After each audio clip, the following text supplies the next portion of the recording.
KadaamaTV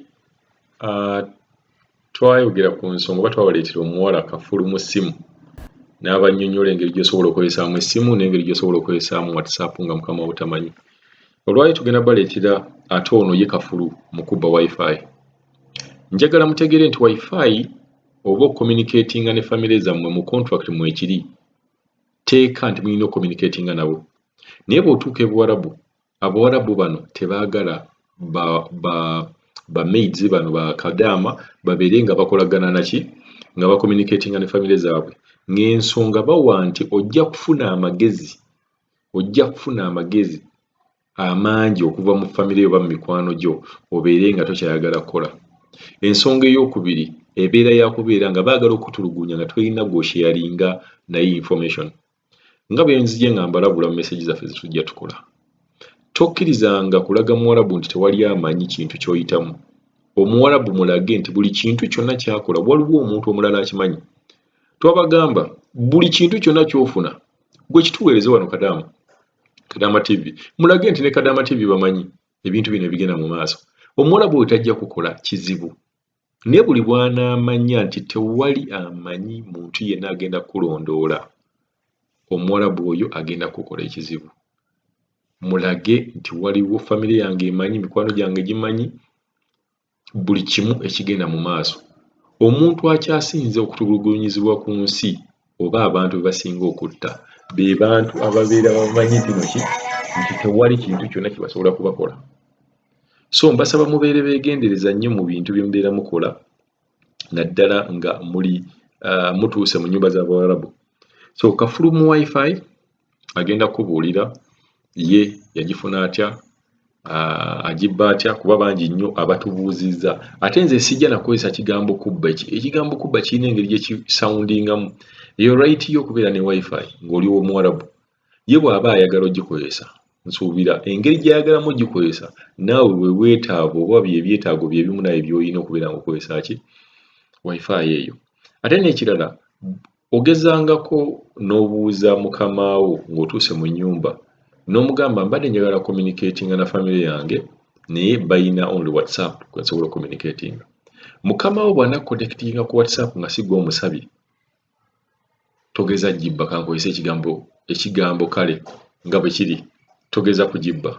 Mukama wo bw'ana akugamba nti kubira ku simu yange, oyo manya tayagala gikuwa.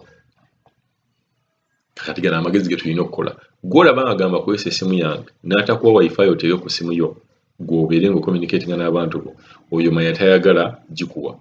Olina kugibba bubbi ate tomulaga nti nno okonektinzeeko. Kigambo kubba simanyi lwaki mpulira kizito nnyo. Tomulaga nti nno okonektinzeeko nga tamanyi, ndoza tukozese bwe tutyo. Okonektinga ku WiFi y'Omuwarabu ng'abadde tategedde. Kuba tuyina okusharinga information, tuyina okulaba ebigenda mu maaso, tuyina okusoma amawulire agali Uganda, tuyina okugenda KadaamaTV ne tulaba bannaffe bayita mu mbeera ki, tufune experience eyo. Kankube Kadaama ono akunnyonnyole kiki ekyaliwo nga yakagenda mu nnyumba y'Omuwarabu era yi WiFi agifuna atya mu magezi ge Omuwarabu n'abeera nga tamanyi. Ebbanga lyonna lyawangadde nabo tebamanyi nti alina WiFi ate tebamanyi tebalina kye bamanyi wabula ye ayina engeri gye yakonektingamu, ayina ebintu bye yanyiga. Gwe wenna ali owaka nga tebakukkiriza kukozesa WiFi, nyiga bino kuba guno si musango, guno tegukuttisa. Naawe obeera oyagala kukola ki? Kubeera ng'ocommunicatinga na banno. Si kye kintu ekiri awo nti no kibi nti oba kubeera kubba ssente. Kuno connectinga. Information is power. Tulina okusharinga information. Katugende mu maaso ne Kadaama ono. Kafulu w'essimu banaye atanyumidde. Ndi muyaye naye ate ye yansuseeko. Ye yansuseeko kubanga olaba n'abantu bagezi ku ka WiFi kaabwe.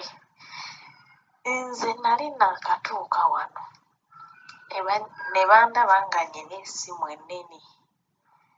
Ndowooza oba ne bantya oba ne biba bitya simanyi. Kubanga essimu nabeeranga nayo bisanga neezannyira geemu nga banyima WiFi n'ensirika okumala omwezi nga siriiko olwojjuka nakava e Uganda sinnamanya abantu bange bwe baliisi naye bannaye kiki kino so nengezaako nenjogerako ne mbasaba WiFi ne bambuzaabuza ne baŋŋamba simanya lindako simanya biki ne baga kati oba tewali WiFi mungulire layini ne baŋŋamba shuwayi naye kati shuwayi biki bye baŋŋamba ne nsirika nagenda okulaba kiri too much alayi natema omulanga ne ŋŋamba njagala WiFi njagala kuwuliza baana bange nakaaba nenkaaba Abawarabu bonna abaali waggulu mu kalina ne bavaayo abaali beegalidde mu bisenge nga beebase ne bava mu buliri ne bajja balabe Omunnayuganda kyabadde ne bajja bonna ne basamaala nagenda olaba omukadde azze emisinde nambuuza kiki ne mga njagala WiFi oba tewali WiFi ne mugamba ku contract mwateekako nti tukkirizibwa essimu ne mugamba essimu eyange njikirizibwa njagala WiFi njagala kuwuliza abantu bange naye ng'olwo njogera bye nga nkaaba nga maziga gampita naye tolabanga maziga ga muntu mukulu ng'ono kati bwe namaliriza nagendola ne bannimba ne bankonekitinga ku WiFi eya mutabani wa wano ewaka wenkola kati bwe baginkonekitingako nga bagira ne banzijjako ne ŋŋamba yi naye abantu bano ne mbeegayirira ndowooza zaali ennaku nga 2 nga mbagamba okunzizaako ne banzizaako ne baddamu kati ne banzigirako ddala ne nsirika saabanyega saddamu kubasaba WiFi wabula nze kye nakola nalaba awaali WiFi we bagituuza Katonda ono munaye buli we tujja mu bintu nga bino ndowooza alina engeri gy'akuteekamu amagezi g'obadde otayina simanyi nakumanya nagera ne ndaba WiFi we bagiteeka namala okulabawo anti byebaka ne byebaka okuva kiro paka ssaawa 8 ez'emisana nze nga ndi mu nju nnongosa ne neefuula asiimula WiFi weetuula nenfuna peni yange bulungi nenfuna olupapula nengenda nenkebera waliwo akapapula akabeerako koodi za WiFi gye baba bakozesa nengenda nenkoppolola koodi ezo zonna nenzikoppolola neŋŋamba kino bwe kigaana okwekonekitinga ku WiFi nga mbiviirako ddala nengenda nendaba awaali ekigambo WiFi nenkoppolola ennamba eziriwo waliwo awalala awali HIY simanya biki nawo nenkoppolola waliwo awalala awali akagambo K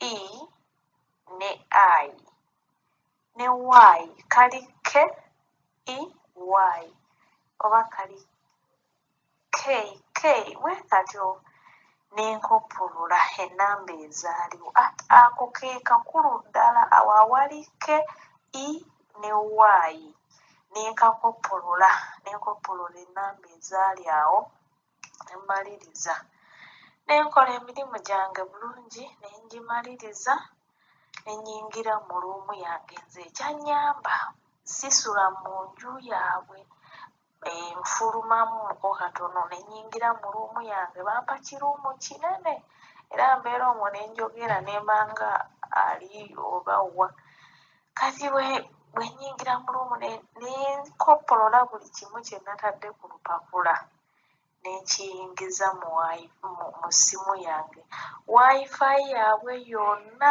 nemba nga ngyetisse ng'eri mu ssimu yange n'essaawa zino tebamanyi nti ndi ku WiFi oba balowooza nnyina layini oba balowooza nkozesa ki simanyi nakumanya naye ate sitera kubeera nnyo ku ssimu naye nze essimu eyange agooyo omwana kafulu w'essimu onyima emmere n'onyima ebirungi byo byonna naye nondekera essimu yange kubanga muganda wange essimu nze simanyi birimi byabwe batonna biyiga sina abantu oba ati ogenda batuulamu onyumye nabo oba akabatuulamu booti nga batandika kugeya ogenda olaba batandise okwekuba obwama nogaye kati bano mbatuulamu nkolamu ki era nze situulangako nabo buntuule mu ddiiro nyumye ebikyaa olumala emirimu gyange nga nyingira mu luumu yange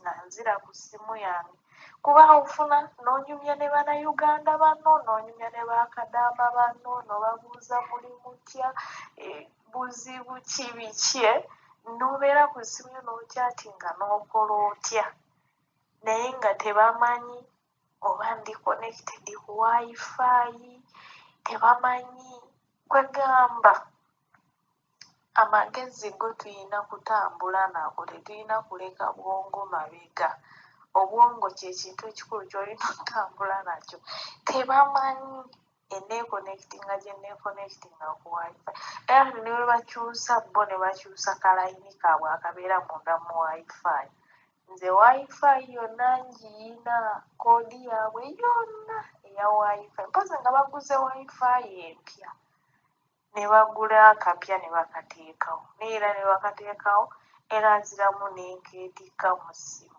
kubanga bano abantu si bangu ku WiFi buli ssaawa bakutulako buli ssaawa kati nze ne bwe bagira bati nendaba nga ziriiko ngenda nenzizaamu ziri koodi zaabwe nyiga bunyizi ku ssimu yange awali koodi zaabwe nengizaako nenzira ku layini bannaaye WiFi eno si nnyangu nayo